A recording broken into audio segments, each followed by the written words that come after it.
Welcome, everybody. I am Steve Call. I'm the Dean of the Graduate School of Journalism here at Columbia, and I'd like to formally welcome you to the 80th Annual Maria Moors Cabot Prizes, the oldest awards in international journalism. Each year, of course, the prizes honor outstanding journalism in and about Latin America. Tonight's winners, as we'll soon discover, have dedicated their careers to understanding and reporting on our hemisphere and our unstable world, from Argentina to Brazil, Haiti to Venezuela. Before we retire to eat our dinner and resume our conversations, I'd like to recognize some folks who are here tonight that are a really important part of this institution. As I call your name, please stand, and we can all hold our applause until everyone is recognized. First, I'd like to welcome members of the Cabot family.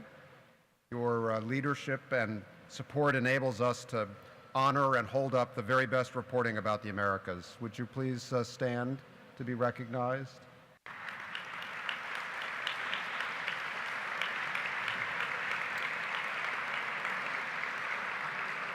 Thank you. Next, I'd like to welcome past Cabot medalists as well as members of the Cabot Board, which is a really wonderful group of scholars and journalists who contribute their expertise to choose the winners every year. We appreciate your time and your many contributions. Please stand and be recognized, past winners and board members. Thank you.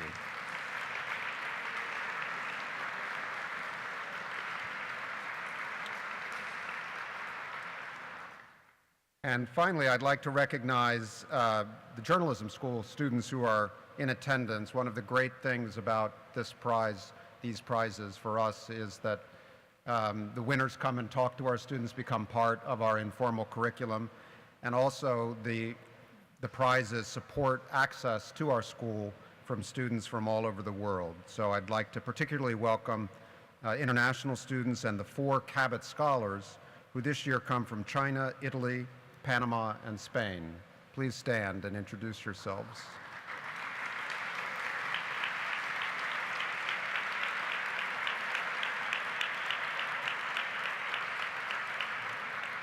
I hope you get a chance to talk to some of them. And now enjoy your dinner, and we'll be back with the program in just a little while. Thanks.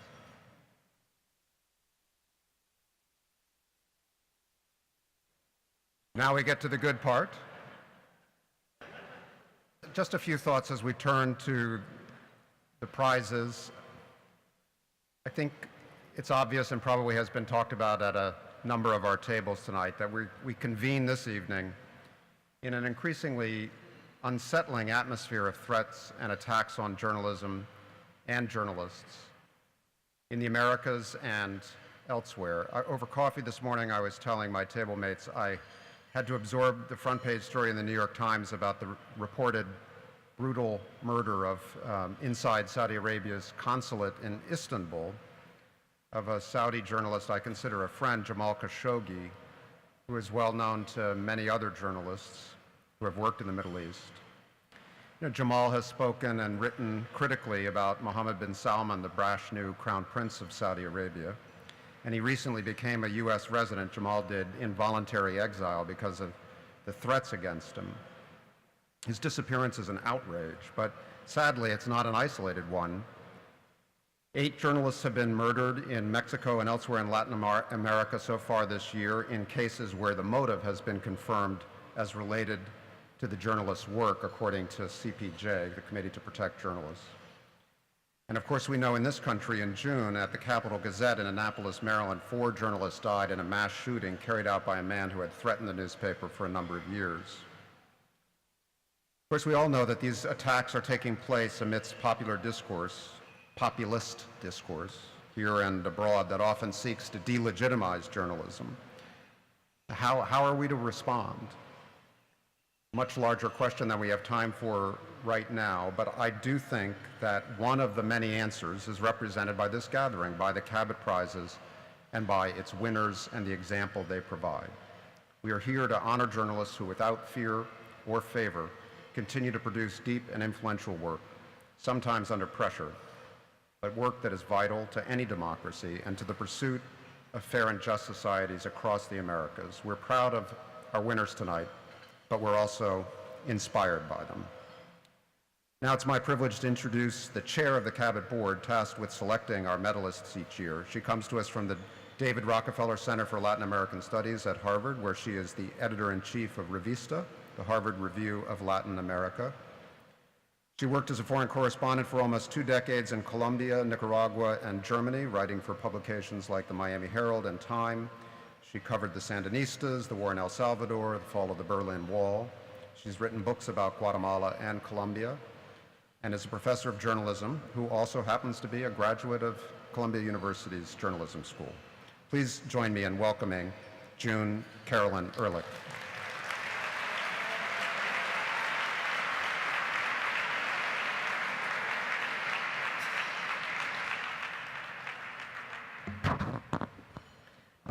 Buenas noches, todos y todas. Welcome, ladies and gentlemen. Welcome to this year's Cabot Award ceremony. Thank you to President Bollinger, to Dean Cole, and to the Cabot family for supporting this wonderful, wonderful award that makes possible this testimony, this virtual and vital testimony to courageous journalism throughout the Americas. Truth speaks to power. In these difficult times in Latin America, in the Caribbean, and in the United States, journalists are searching for the facts, the truth, to take on corruption, impunity, inequality, and the violence that afflicts so many of our countries.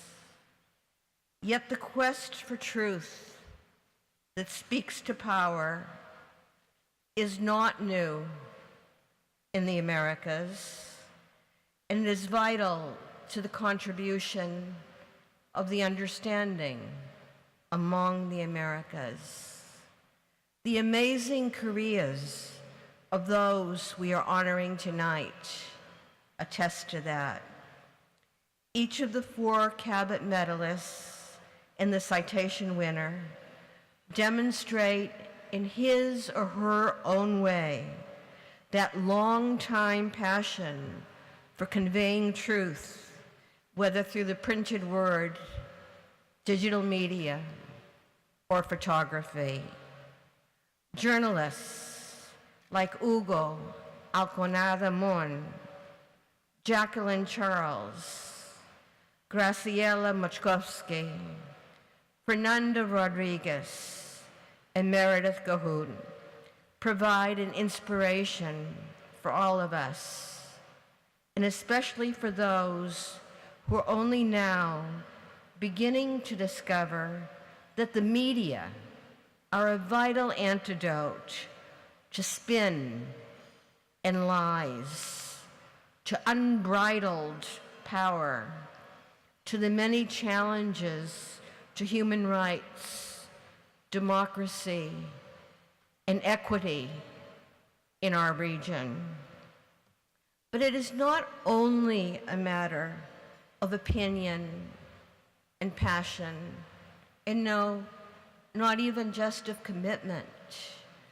Journalists, the journalists who have won tonight, and many others of you here present in the room and throughout the region, have the deep knowledge and skills to bring that truth to the table. Yesterday, Columbia Journalism School organized a panel with the Cabot winners for the students at the school. And I learned at that panel that the Venezuelan government does not give, or perhaps doesn't even have, statistics on infant mortality. No one knows how many dead babies there are because of malnutrition in this country that is the most rich in resources, perhaps, of the entire region. And there are brave doctors and nurses who are taking photographs of death certificates, who are taking photos of babies, who are communicating with journalists so that they can get the truth out, and they can know, and we can know, about this great humanitarian crisis in our region. President Bollinger is going to tell you in more detail about the work of our winners, so I won't go one by one. I just want to give a hearty and a heartfelt congratulations to all of you, to every single one of you. To them, a hearty congratulations. Finally, I would like to ask for a round of applause for Abby Wright and Lauren Meridith Santos for putting together this wonderful event. Thank you.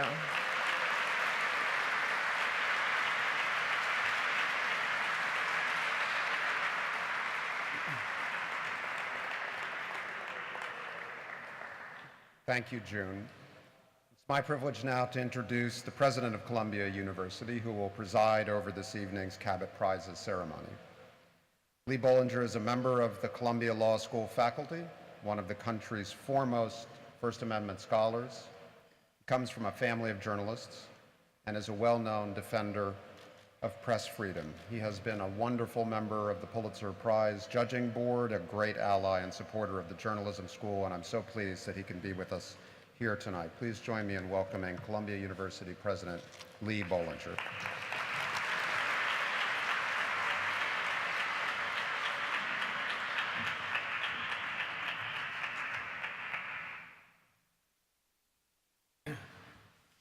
Thank you very much, Steve. I think it is always a stirring moment to be here at this event.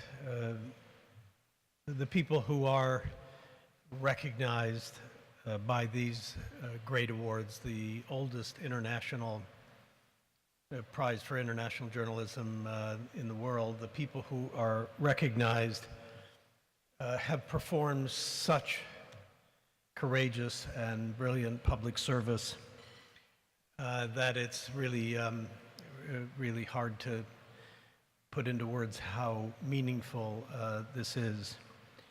So, as always, we feel honored by your presence. I mean, I think it's just important to say very briefly that this is, as has been said, a really, really difficult and even scary time in this country and around the world. And frequently one thinks about an event like this, the difficult challenges of reporting in Latin America. And it's from a standpoint of feeling that not quite so difficult here. Now it's difficult here. Now it's extremely difficult in many, many countries around the world that we have taken as signs of improvement of free speech and free press. So it's a difficult time.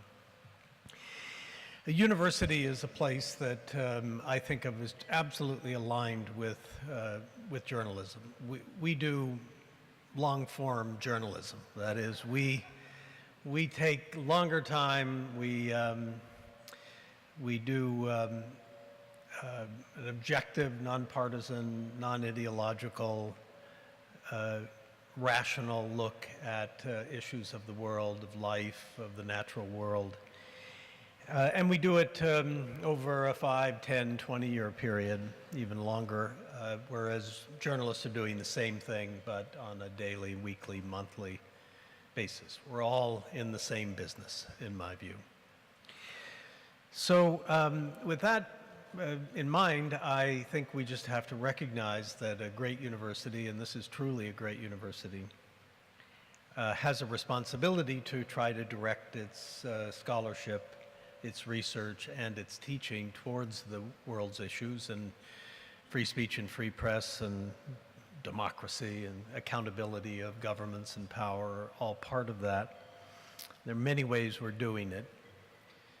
If you really were designing a university to do this greatly, as much as you could, you would not only have people in law school and business and public health and so on directing their attentions here, but you'd have the best school of journalism in the world, and you'd have Steve Call as the dean, and that's what you would do. And Columbia has done that, and I am just, it's the only Ivy League journalism school. It is really, really great.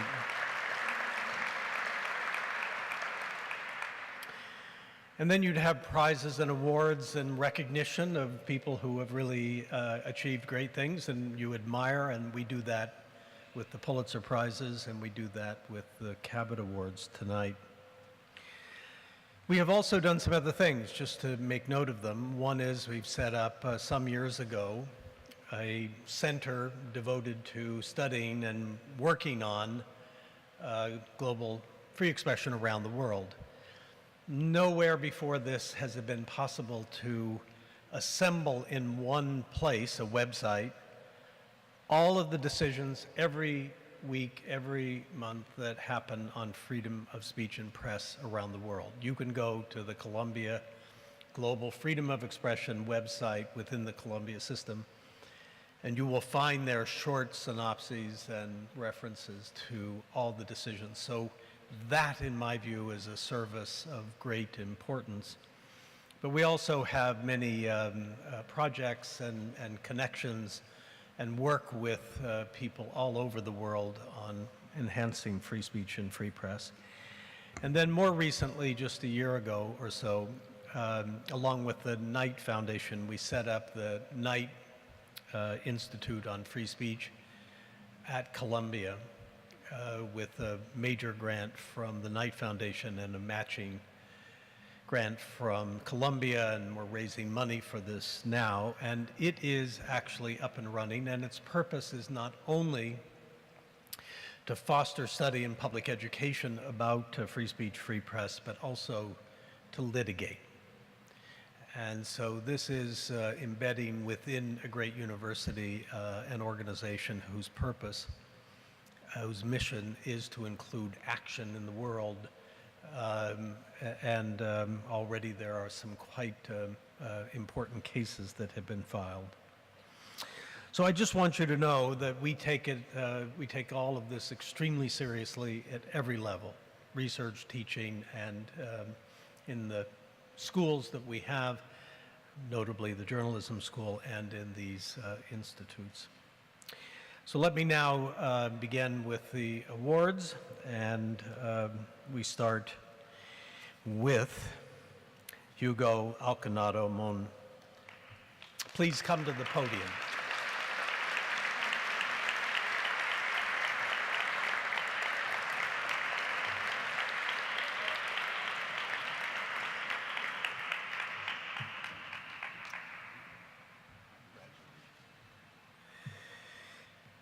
Our first medalist's career embodies the core mission of these prizes, honoring journalists who make significant contributions to inter-American understanding. Known for his fair reporting and collaborative spirit, and for helping expose one of the biggest corruption scandals ever seen in Latin America, investigative reporter Hugo Alconada Mon has added to a greater awareness of the region in the digital era. He was the founding partner in a pioneering network of Latin American investigative reporters, which exposed the corrupt practices of the Brazilian company Odebrecht, obtaining public contracts and favorable treatment in several countries in the region. That ongoing investigation unearthed evidence against several high-ranking public officials including ex-presidents, presidents, and one vice president. His generous spirit has also led him to partner with other media in his own country and to teach and mentor the next generation of younger reporters. Alconada has earned the respect of his colleagues and of the public thanks to his fierce independence. He became famous for refusing to give in to Argentina's extreme political polarization, which pushed many news outlets to take sides. For example, when he was developing stories for the Panama Papers, he exposed both pro-government and opposition figures, even shareholders of his own newspaper. Hugo Alconada, for your consistent and relentless focus on exposing corruption and an outstanding body of investigative reporting, the trustees of Columbia University are honored to present you with the Maria Moors Cabot Gold Medal. Congratulations. Mr. President, thank you very much. It's a pleasure.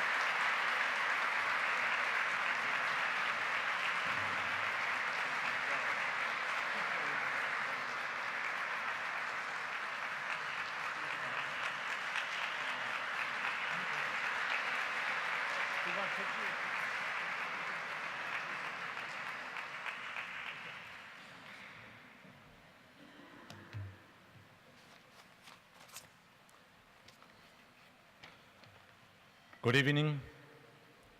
It is an honor for me to be here tonight receiving this recognition. I understand that being here is a privilege and a responsibility that I hope to live up to with my past and future work. For those who are no longer here with us, for those who gave their lives, for those who defiantly practice journalism every day, despite the threats, the pressures, and so much more that they must face throughout the hemisphere.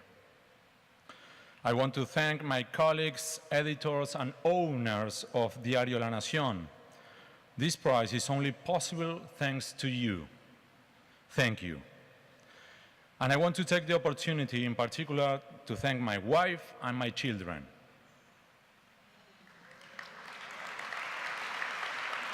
I know how much have you sacrificed all these years. Thank you. I love you. Soy por ustedes. I never imagined that I would ever win this award,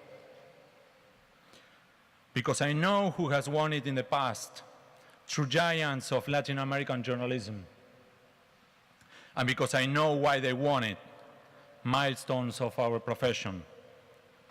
I have had the privilege to know one of those giants personally, Mr. Bob Cox, the editor-in-chief of the Buenos Aires Herald.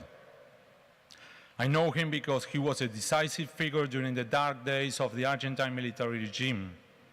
He was the first one to publish stories about the desaparecidos, the disappeared, including one of my relatives. And he was one of the few who forced the dictatorship to end this practice. In closing, I want to thank the jury, Columbia University, and the Cabot family. This award is for the best understanding of Latin America, and we are working to accomplish that goal every single day. So be it. Thanks.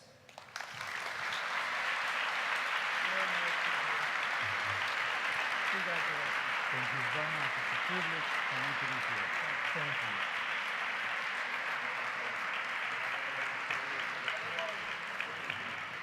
Sorry.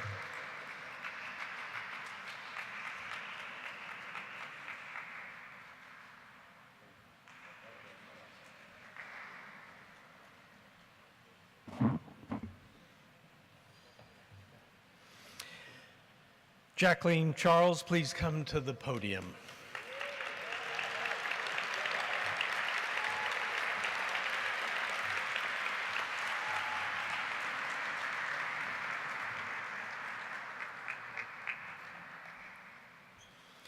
As a correspondent for the Miami Herald, Jacqueline Charles has reported on the Caribbean for nearly a quarter century. A committed journalist and accomplished writer, she always looks deeper, searching for vivid tales to convey the inequities and deprivation that have stalled progress in the region. Charles's great contribution may be as a narrator of the agonies of Haiti, the hemisphere's poorest country, crippled by misgovernment and battered time and again by nature. After the earthquake in 2010, she rushed to the shattered capital and stayed. Her stories revealed an entire nation in shock from the devastation, from survivors clawing out of the rubble to the president reeling with grief. Her articles criticizing the aid program overseen by former President Bill Clinton pushed him to include more local Haitian organizations. More recently, Charles identified the new routes Haitian migrants took to escape their broken country, and she traveled to Chile, Canada, and Mexico to follow their far-flung journeys. Charles is multi-talented, telling her stories across platforms to reach people in the United States and other parts of the world in compelling written narratives, in photographs and videos, through social media and speaking engagements. She has also produced a deeply moving documentary about Haitians' efforts to regain hope after the quake. Jacqueline, Charles, for your years of brave and tenacious reporting, and for your dedication to covering the Caribbean in new ways to reach new audiences, the trustees of Columbia University are honored to present you with the Maria Moors Cabot Gold Medal. Congratulations.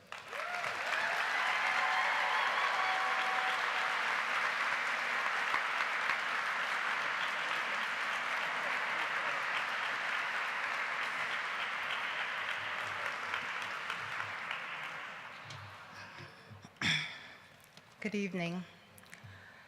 I would first like to say thanks to God for guiding me this far. This is truly a great honor, so thank you very much, Columbia University, this year's judges, and the Cabot family for this prestigious prize. I am truly honored to be receiving the Maria Moors Cabot Prize tonight, along with fellow honorees Hugo, Graciela, Fernando, and Meridith. Not only is this award a distinction that brings me immense personal joy and satisfaction, I believe it is a validation of the craft and the ability of journalists to do work that matters. Every journalist wants to go to places no reporter has been, to tell a story that hasn't been told, or find that new angle, the undiscovered fact, the impact that has never fully been explored. I have made it my mission, my life's work, my passion, to tell the stories of the people, specifically those of Haiti, whose voices too often go ignored, and to cover the topics that are deserving of attention. And I've strived to do it with both respect and empathy for the people who have allowed me to share their tales. Human dignity, I believe, is at the core of what we do. Change can happen if people are heard. To my sheroes, sheroes, some of whom are here tonight, El Nuevo Herald editor Nancy San Martin, UNC School of Media Dean Susan King, my mother, Michelle Montas, a Haitian journalist whose shoulder I stand on. Thank you for keeping me sane and focused. I am immensely grateful to the Miami Herald and its parent company, McClatchy, for supporting my endeavors to report from places that are not well known. The Caribbean is my home. Its stories are rich and complex, but often dictated by the news cycle. From Cuba to Chile, across the United States, and along the Canadian and Mexican borders, I've strived to go beyond the death and the latest natural and man-made disasters to document stories of people. People who, like you and me, work hard, raise children, and continuously seek to make better lives for themselves. I am truly blessed to be able to tell their stories and to bring attention to their plight.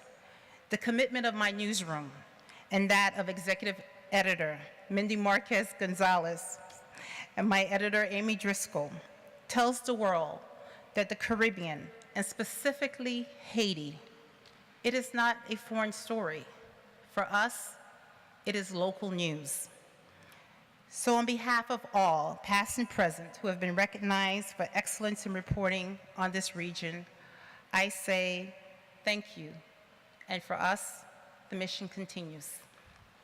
Thank you.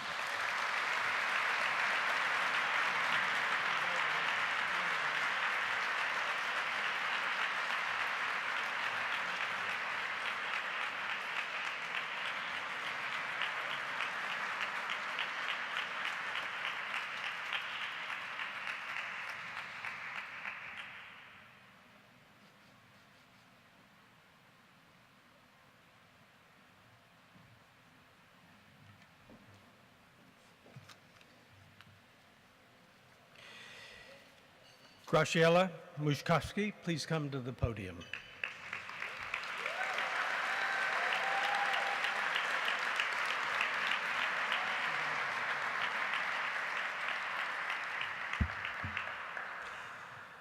Over a career spanning 2 continents and more than 2 decades, Graciela Mochkofsky has distinguished herself as a noted journalist and gifted writer. Her work lays bare important realities about the region, challenging conventional thinking and assumptions. From journalism to religion, her work is consistently first-rate and unfailingly relevant to public issues of primary importance for Latin America. In her native Argentina, Mochkofsky began her career in newspapers, where she pioneered the use of investigative techniques in anti-corruption coverage, previously impossible during military rule. She then shifted her journalistic focus to books, writing deeply researched works documenting, among other topics, the complex interplay of political power and journalism. Her books, Timmerman, The Journalist Who Wanted to Be Part of Power, and Original Sin, Clarine, the Kirchners, and The Battle for Power, are rightly considered nonfiction classics illuminating the role of the media in society. Her upcoming book explores the phenomenon of changing religious allegiances in both Latin America and the United States. Then in 2016, she took on the new challenge of training journalists to work in both Spanish and English as director of the Spanish language program at the Graduate School of Journalism of CUNY, the City University of New York. Graciela Mochkofsky, for a career of excellence, for your many achievements as a journalist and author, and for furthering inter-American understanding, the trustees of Columbia University are honored to present you with the Maria Moors Cabot Gold Medal. Congratulations.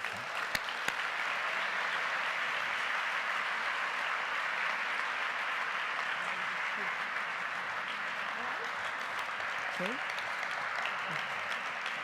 Buenas noches. Gracias. I would like to thank the board of the Cabot Prize for selecting me, Maria Teresa Ronderos, who's not here tonight, who's responsible for my nomination, the trustees of Columbia University for offering me the award, and the Cabot family for creating this award. President Bollinger and Dean Cole, thank you. It's good to be back here more than 20 years after I got my MS with you, so thank you for that too. I would also like to thank my husband, Gabriel, who's here for me tonight. He's the most supportive partner a woman can ask for, the first editor of almost everything I've written since 1995, mi cómplice in this great adventure of immigration, the father of the most incredible boy in the world, our Ismael. I always get teary-eyed when I talk about him. And one of the fiercest supporters of gender equality and women empowerment I know. Most of my career as a journalist took place in Argentina, but since I haven't lived there for the past 5 years, and since Hugo Alconada was just here tonight representing the best of Argentine journalism, I would like to focus on what I'm doing in this country instead. Almost 3 years ago, by an incredible stroke of luck, I got hired by the Newmark J School at CUNY to launch the first fully bilingual journalism master's program in the United States. Deans Sarah Bartlett and Andrew Mendelsohn, who are here tonight as well, had the audacity to hire this stranger to give life to what they envisioned as a crucial new program to train bilingual journalists in how to cover the increasingly complex reality of the Latino population. I will never thank them enough for the faith they had in me.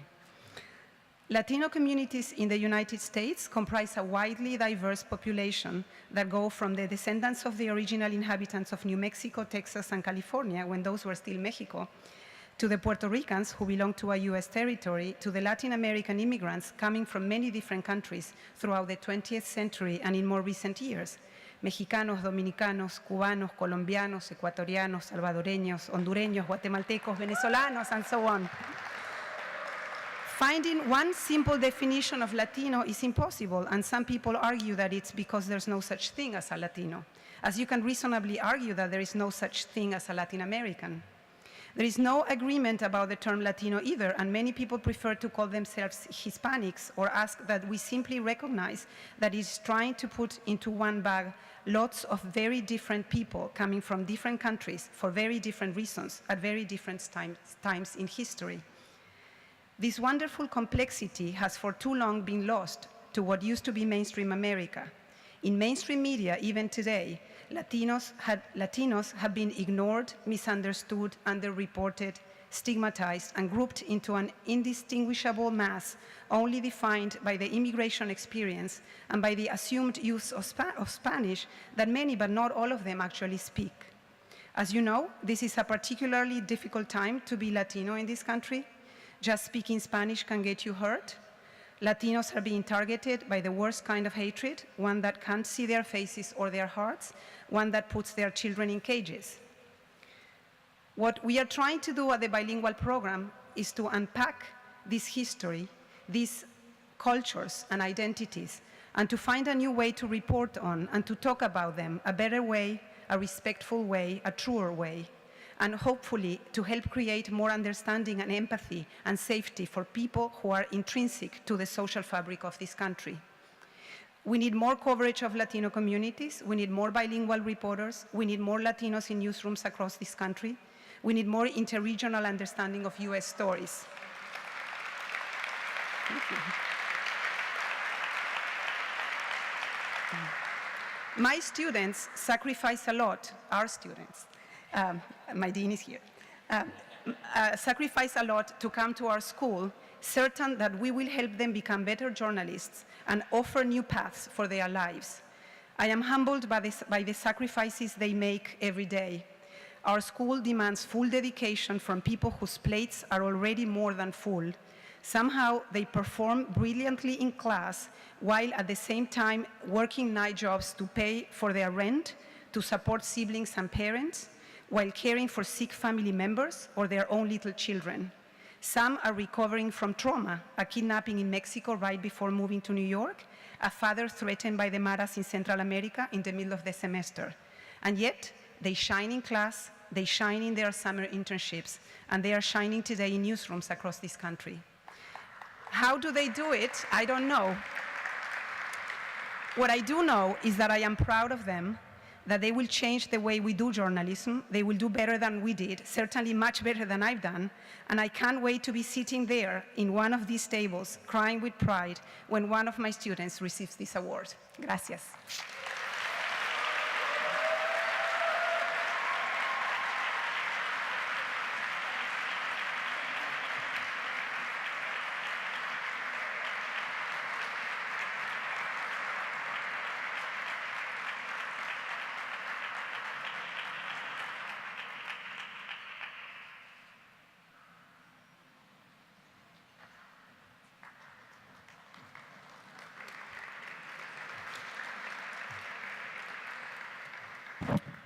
Fernando Rodriguez, please come to the podium.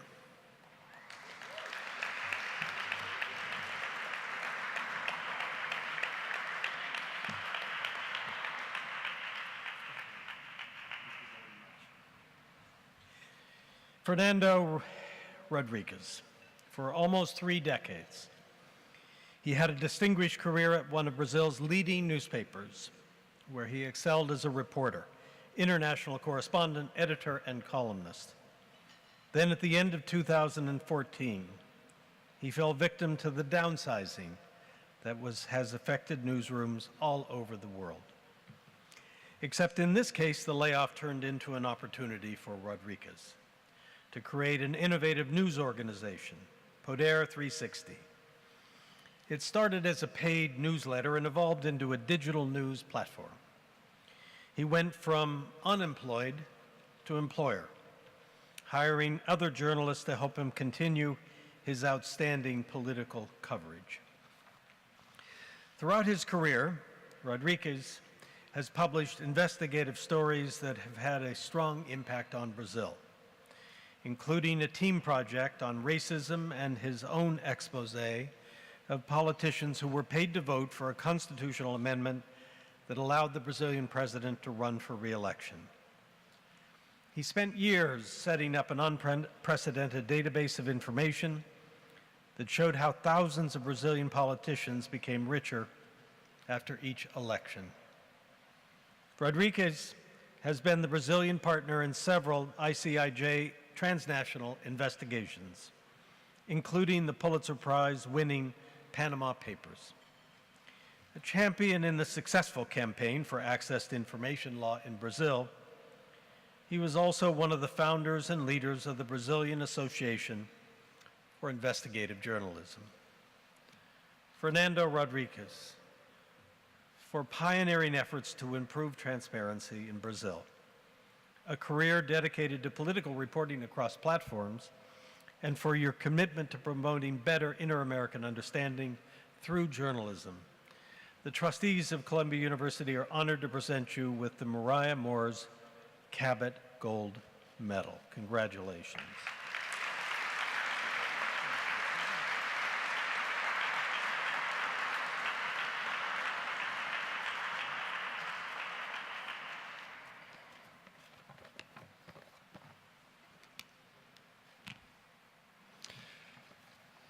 Good evening. It's a great honor and a pleasure to be here tonight. It's a very sweet feeling also to share the stage with distinguished recipients such as Graciela, Jacqueline, Meridith, and Hugo. I'd like to thank Columbia University's President Lee Bollinger, the Cabot Board, and the Cabot family, and also a special salute to my friends, journalists Paulo Sotero, Carlos Loria, Maria Teresa Ronderos, and Rosenthal Alves, a source of inspiration to me. And last but not least, finally, I would like to thank my family members here tonight, my beautiful wife, Maria Angela, and my 2 awesome sons, João and Miguel.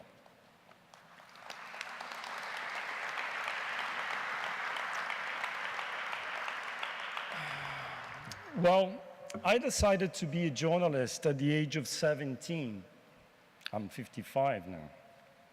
The year was 1980, and at that time, I had this rare opportunity for a middle-class Brazilian boy. I was awarded an exchange scholarship to finish high school in Belgium.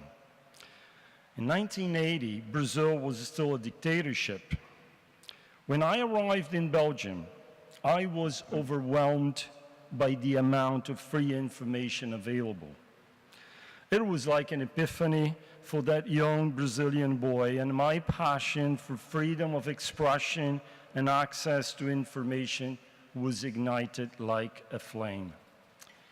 I spent then more than 30 years as a reporter, editor, political analyst in many countries, in different cities, I had the privilege to travel to just about every Latin American country. Life was good. But then came the disruption of the media industry, and just like that, the job at the newspaper was gone. I was fired alongside many other longtime colleagues. The media industry in Brazil has cut over 2,000 jobs in newsrooms since 2012. The total daily print circulation of the main newspapers in Brazil has dropped 42% in the past 3 years. At the same time, politicians and the powers that be are escalating their criticism against the media. You know that perfectly well here in the United States. In a democracy, I think it's derogatory and vile to call someone a lowlife or describe the press as the enemy of the people. As a professional journalist, I think it's my daily mission to stand up against those attacks. It's our duty to scrutinize public figures to the greatest extent and benefit of the public interest. But in Brazil, it's more than just name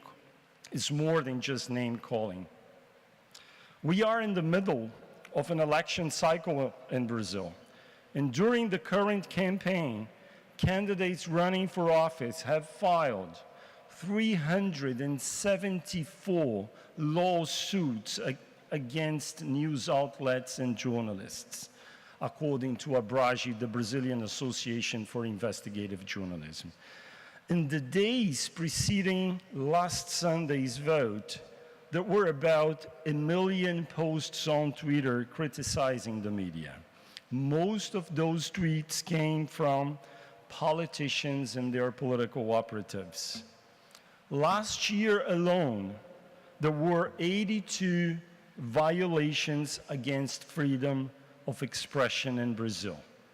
At least 116 journalists and/or media outlets were the targets of those attacks. We sure have big challenges ahead, but I love journalism and I love being challenged. I lost my 27-year job at a newspaper in November of 2014. I don't mean to brag or fantasize here, but at that moment, I felt really invigorated, and my instant decision was to move forward as a journalist. There was no doubt in my mind about that.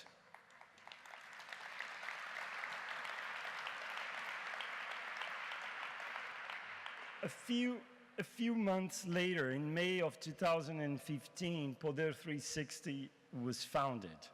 It wasn't easy. At the start, our team was only comprised of 2 fellow journalists and myself, 3 people. Now, 3 years and a half later, Poder 360 has a web traffic of 4.7 million unique visitors, and there are more than 40 people working full-time at Poder 360, Poder 360 in Brasilia. Well, in conclusion, being awarded with the Maria Moors Cabot is a tremendous honor. But more than that, I feel it is a strong signal that Columbia University sends out professional journalism initiatives like Poder 360 are on the rise. I thank you very much for having me here tonight.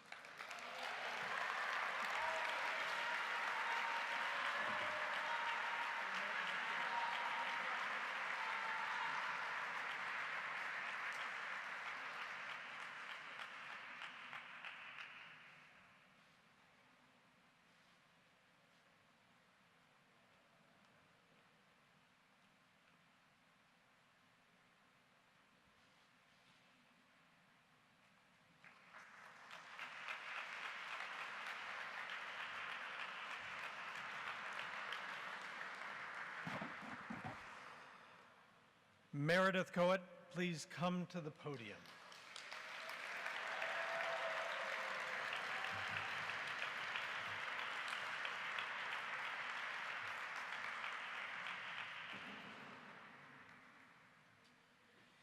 In addition to the gold medals for lifetime achievement, the Cabot jury also searches for journalistic accomplishments in the past year that have had an extraordinary impact on the region.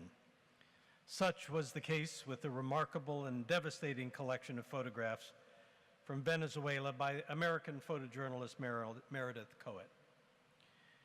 Kohut has devoted over a decade of her journalism career to documenting Latin America, living in Caracas, Venezuela, since 2007. She spent much of last year traveling inside Venezuela, chronicling what will go down in history as one of the most serious humanitarian crises this hemisphere has seen. Venezuela is in the throes of political, economic, and social chaos, has been the scene of death, exodus, starvation, and misery. Kohut has borne witness to all of it, and in photographs she has shown the world in great nuanced detail and with deep empathy what it cannot ignore. Through the shadowed faces of severely malnourished children, Molotov cocktail throwing anti-government protesters, and Venezuelans suffering from food and medicine shortages who are just trying to survive, her pictures have a soul-wrenching impact that are often more immediate than the written word. She led a 5-month investigation that exposed how hundreds of children had starved to death in government hospitals. It was published in December of 2017 in a special section in the New York Times titled, "As Venezuela Collapses, Children Are Dying of Hunger." Meridith Kohut, for your extraordinary photojournalism from Venezuela, the trustees of Columbia University are honored to present you with a special Maria Moors Cabot citation. Thank you.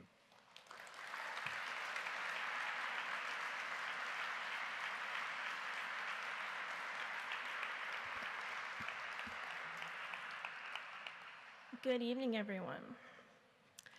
I'm humbled and honored to have my work recognized here tonight.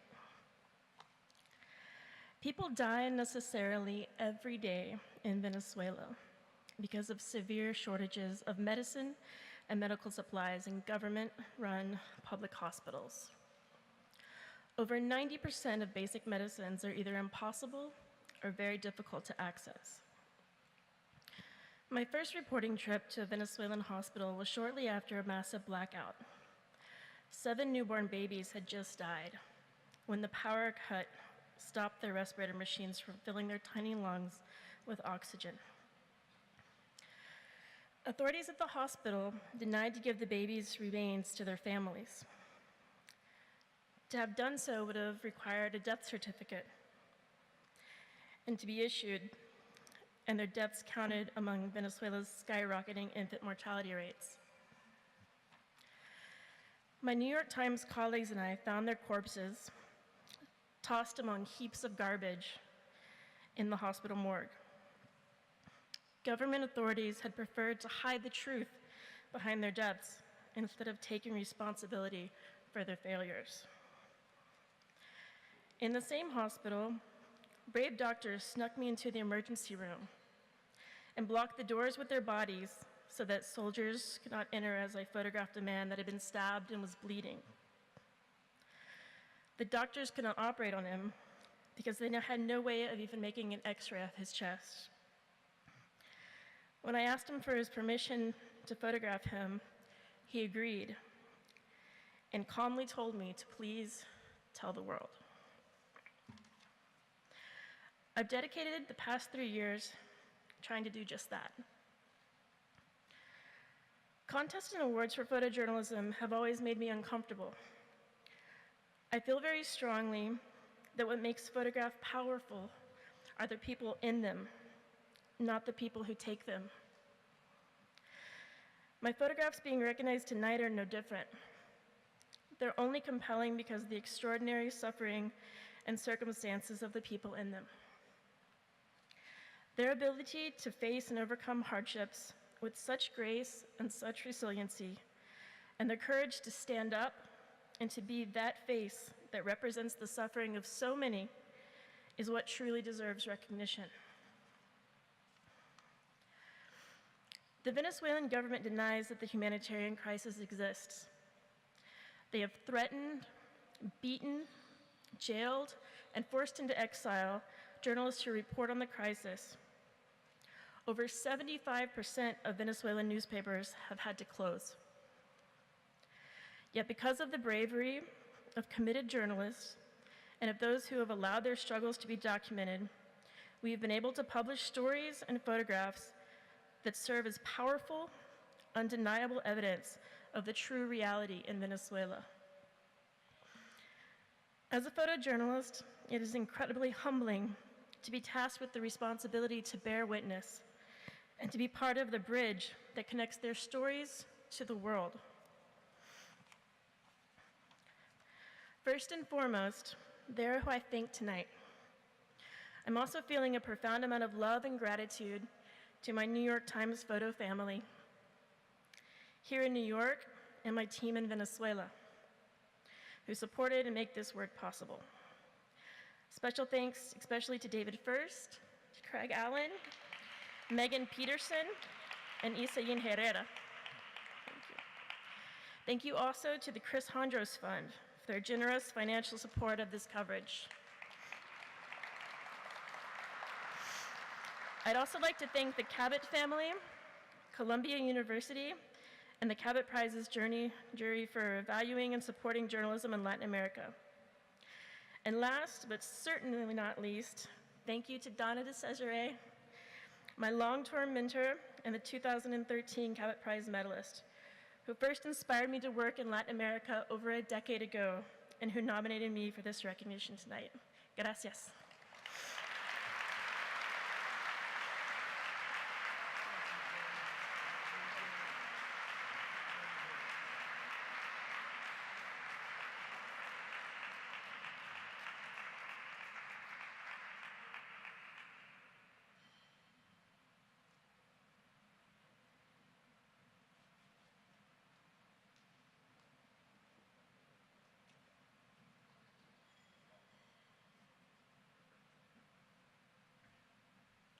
Thank you and good night.